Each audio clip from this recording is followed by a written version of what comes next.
할렐루야. 사순절 5번째 주 금요일 아침입니다. 우리 함께 찬송가 461장 십자가를 질 수 있나 우리 함께 찬양을 드리면서 새벽 예배로 나아가겠습니다.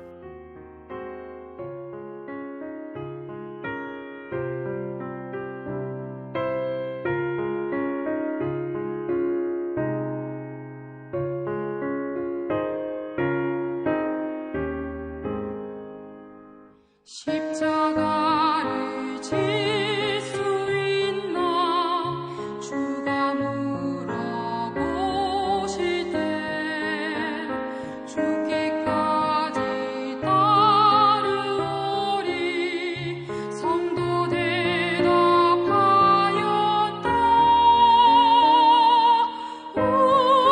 우리의 심령 주의 것이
아멘.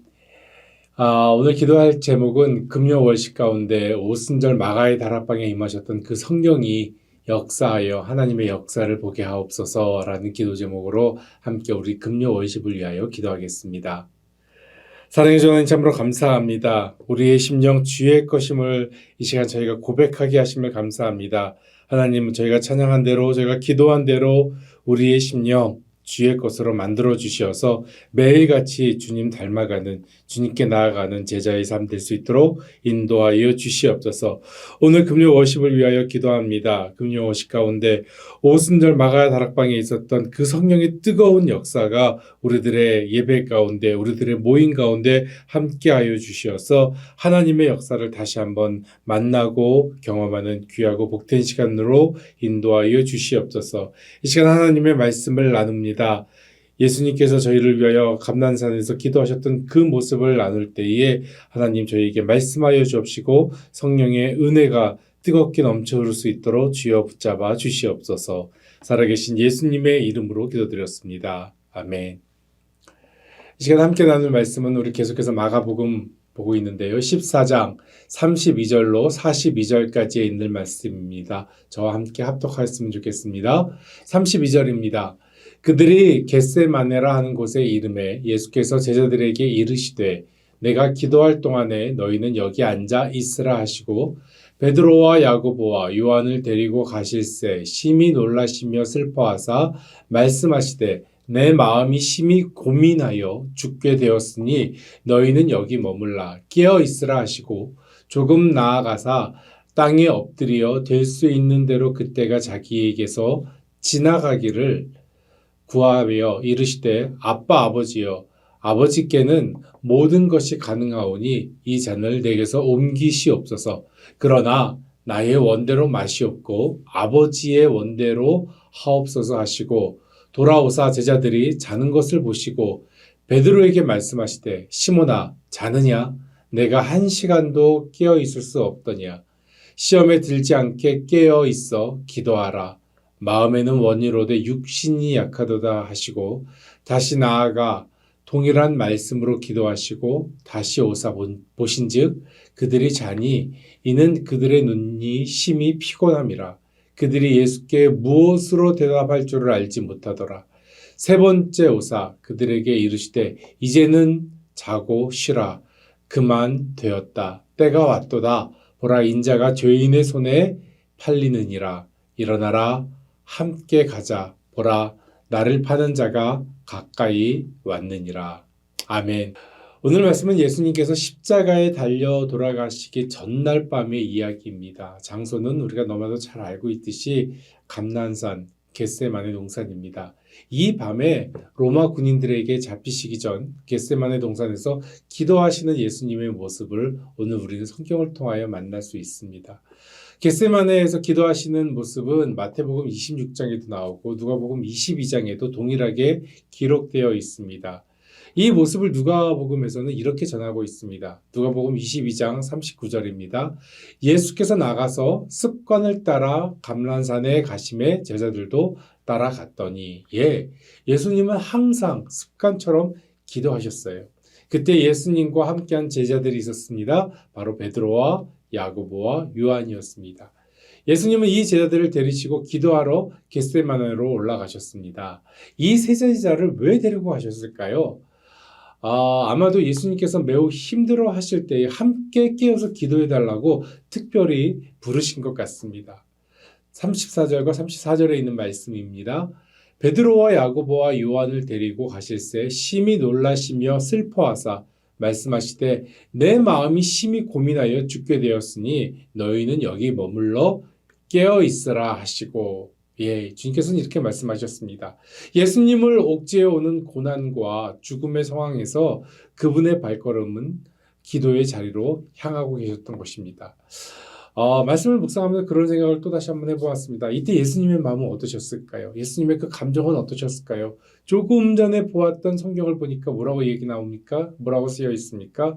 심히 놀라셨고 슬퍼하셨다. 그리고 심히 고민하셨다라는 것을 보게 됩니다. 특히 여기서 슬퍼하다라고 하는 이 단어, 슬퍼하다라고 하는 단어는 헬라어로 아데모네오라고 하는데요. 마음이 굉장히 무겁다는 거예요. 무겁다는 이야기입니다. 너무 무거워서 그 마음이 슬퍼진다는 것입니다. 예수님은 인간이 느낄 수 있는 모든 감정을 똑같이 느끼시고 계시다는 것이죠. 그래서 주님은 제자들에게 이렇게 말씀하십니다. 이제 죽게 되었으니 너희는 깨어 있으라고 말씀하셨습니다. 그리고 예수님께서 느끼시는 그 감정을 알 수 있는 35절과 36절에 있는 말씀이 있습니다. 35절 볼까요? 조금 나아가사 땅에 엎드려 될 수 있는 대로 이때가 자기에게 지나가기를 구하여 36절 이르시되 아빠 아버지여 아버지께는 모든 것이 가능하오니 이 잔을 내게서 옮기시옵소서. 그러나 나의 원대로 마시옵고 아버지의 원대로 하옵소서 하시고 예수님의 마음은 이 시간이 지나가기를 구하였습니다. 이 잔을 내게서 옮기시옵소서. 얼마나 간절하셨냐면 누가복음 22장 44절에는 이것을 이렇게 표현하고 있습니다. 누가는 이렇게 표현하고 있습니다. 땀방울이 핏방울 같았다고 누가는 기록하고 있어요. 그러나 예수님은 이 간구로 기도를 그냥 끝내지 않으셨습니다. 36절 다시 한번 기억해 볼까요? 마지막에 뭐라고 되어 있습니까? 그러나 나의 원대로 마시옵고 아버지의 원대로 하옵소서. 겟세마네에서 하신 예수님의 기도는 두 가지의 의지가 분명히 있습니다. 첫 번째는 인간적인 의지였죠. 고통과 아픔과 모욕과 수치를 피하고 싶었던 모든 인간이 느낄 수 있는, 모든 인간이 동일하게 느낄 수 있는 인간적인 의지와 감정이었습니다. 하지만 거기서 멈추지 않으셨습니다. 또 하나의 의지는 무엇입니까? 하나님의 아들로 오신 신적인 의지였습니다. 온 세상을 구원하기 위하여 이 땅에 낮고 천한 모습으로 오신 하나님의 아들의 사명, 온누리의 구원을 위해 오심을 주님은 기억하고 계셨던 것입니다. 잊지 않으셨습니다. 아버지의 뜻대로, 아버지의 뜻대로. 이것으로 우리가 알 수 있는 것은 예수님은 인간의 의지를 하나님의 뜻에 완전히 복종시키셨다는 것입니다. 예수님은 자신의 뜻을 복종시키시고 하나님의 뜻을 따르셨습니다. 지키셨습니다. 복종에 대해서 여러분 어떻게 생각하십니까? 우리가 교회에서 복종보다는 순종을 더 많이 쓰지요.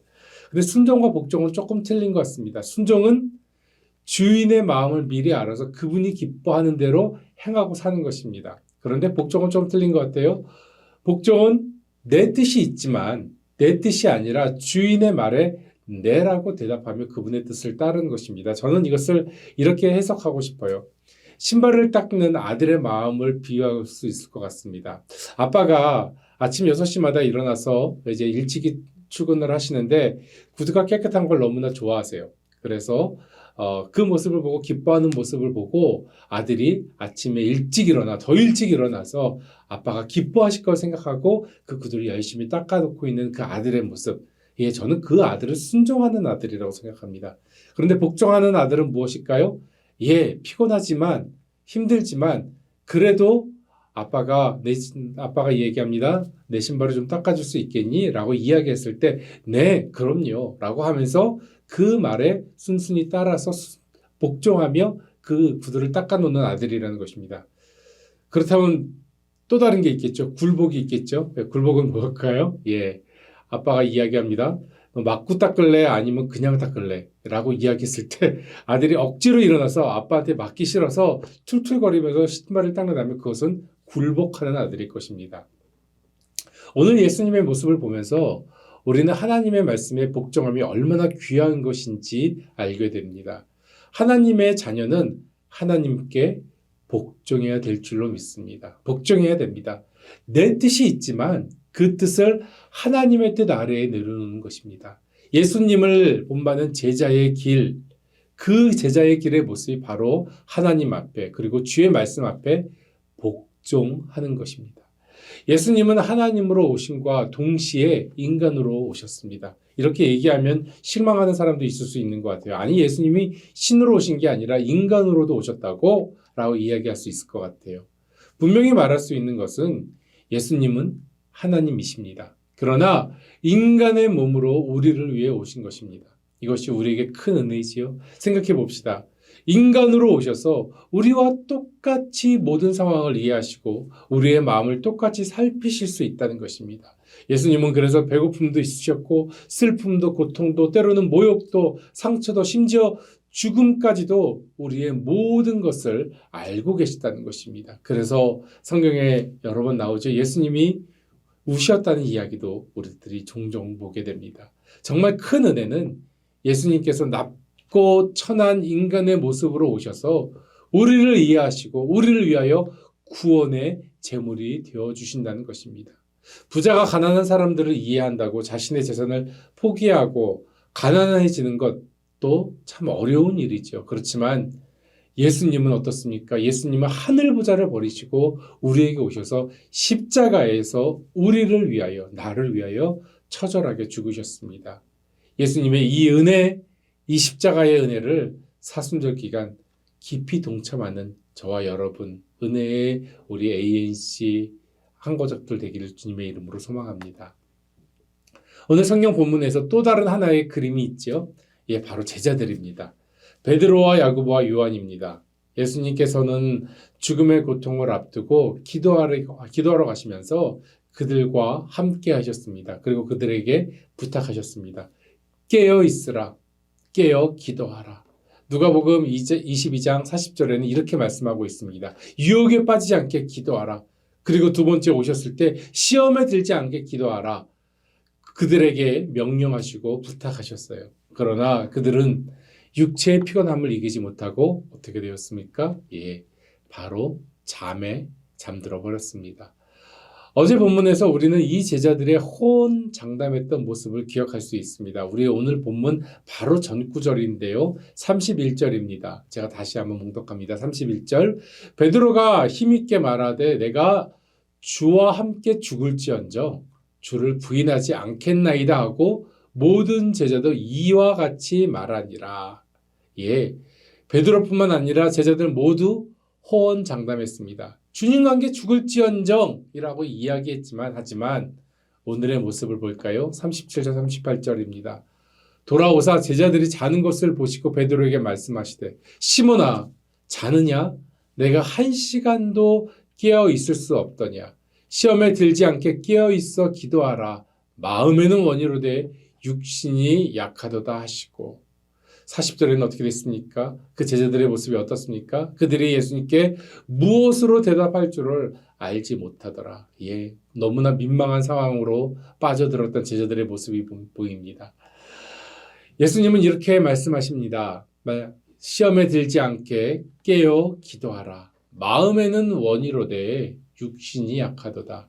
여기서 사용되는 마음이라고 하는 단어가 헬라어로 푸뉴마입니다. 이 푸뉴마는 영, 스피릿, 숨, 호흡, 바람, 영혼, soul 뭐 이렇게도 되어 있습니다. 그런데 요한복음 20장 22절에 보면은 성령을 받으라 그 이야기가 푸뉴마 하기온 이렇게 되어 있습니다. 여기서 성령을 똑같이 푸뉴마로 이야기하고 있습니다. 성령, 영으로는 원하지만 제자들은 육체는 약한 모습이고 인간의 의지가 따라오지 못하는 모습을 우리는 오늘 성경을 통하여 보고 있습니다. 사랑하는 ANC 성도 여러분, 사실 이 모습이 우리들의 모습이지 않습니까? 매일 큐티하는 것, 성경 읽고 기도 생활하는 것, 교회 여러 가지 훈련에 참여해야만 하는데 그런데 마음만 있지 육체가 따라가지 못할 때가 너무나도 많지요. 바빠서, 피곤해서, 졸려서 여러 가지 이유가 참 많은 것 같습니다. 우리는 이유가 많지만 주님께서는 죽음의 십자가, 고통의 십자가 앞에서 우리의 게으름을 보고 계시는 것 같습니다. 제자들이 이 졸고 있는 모습을 예수님께서는 보시고 세 번째로 다시 기도의 자리로 나아가셨습니다. 기도를 다 마치시고 그래도 자고 있는 제자들을 향하여 예수님이 41절과 42절로 말씀하십니다. 41절입니다. 세 번째 오사 그들에게 이르시되 이제는 자고 쉬라. 그만 되었다. 때가 왔도다. 보라 인자가 죄인의 손에 팔리느니라. 일어나라. 함께 가자. 보라 나를 파는 자가 가까이 왔느니라. 일어나라. 함께 가자. 저는 사실 말씀을 묵상하면서 이 짧은 문장에 가슴이 철렁했습니다. 가슴이 강하게 터져나갔습니다. 그래서 조금 더 묵상해 보기로 하였습니다. 묵상하게 되었습니다. 예수님은 이제 일어날 일들을 다 알고 계십니다. 어느 성경학자는 이렇게 이야기하더라고요. 아마도 로마 군인들이 주님을 잡으러 오는 발소리를 주님께서 들으셨을지도 모르겠다. 앞으로 일어날 일, 체포되고 가진 고문과 핍박과 모욕당하고 결국에는 십자가에 달려 물과 피를 쏟고 죽게 될 모든 일을 주님은 알고 계셨습니다. 하지만 예수님은 세 번째 기도 후에 제자들에게 이렇게 말씀하십니다. 일어나라, 함께 가자. 이 이야기를 들은 제자들은 어땠을까요? 아마도 예수님의 얼굴 보기가 너무나 힘들었을 것입니다. 실망스러운 자신들의 모습밖에 보여줄 수 없는 그 시간이 너무나도 부끄러웠을 것입니다. 아마도 예수님의 얼굴에서 이런 느낌이 있지 않았을까요? 야, 이놈들아, 그거 봐라. 이제 일어나, 가자. 이렇게 하지 않으셨을 겁니다. 일어나라. 그래도 괜찮으니 이제 나와 함께 가자꾸나. 세상은 실패한 사람, 부족한 사람을 낙오시키기를 원합니다. 제 친구 중에 대기업 이사를 지낸 친구가 있습니다. 이 친구와 함께 같이 식사를 하던 중 그 친구가 고민을 함께 나누게 되었습니다. 출근하면 그 친구가 매주마다 해야 되는 일이 있다는 것이에요. 그게 뭐냐면은 이번 주에는 어떤 사원을 퇴직시킬 것인가, 이번 주에는 퇴출시킬 것인가, 누구를 퇴출시킬 것인가, 그것이 굉장히 큰 고민이었다고 합니다. 사실 그것이 자기에는 고문과 같았대요. 그러다 보니까 직원들의 실수나 오점을 찾아내면은 그 사람을 낙오시킬 수 있는 하나의 방편이지 않은가, 이것을 맨날 찾아다니는 것이 그 고통이 굉장히 힘들었다고 합니다. 이것이 하루 이틀에 끝나는 것이 아니라 매주마다, 매 달마다 계속해서 반복되는 것이라는 것이에요. 그래서 누군가에게 아픔을 줘야 하는 것, 그들을 잘라내야 되는 것이 너무나도 어려웠다는 이야기를 들은 적이 있습니다. 만약 우리의 신앙을 이렇게 매일 채점하시는 예수님이시라면 우리는 벌써 낙오했을 것이고 지옥으로 떨어졌을 것입니다. 하지만 주님은 한시도 깨어있지 못한 우리에게 이렇게 말씀하십니다. 때가 되었지만 그래도 유정아, 길동아, 일어나 함께 가자. 주님께서 이렇게 말씀하십니다.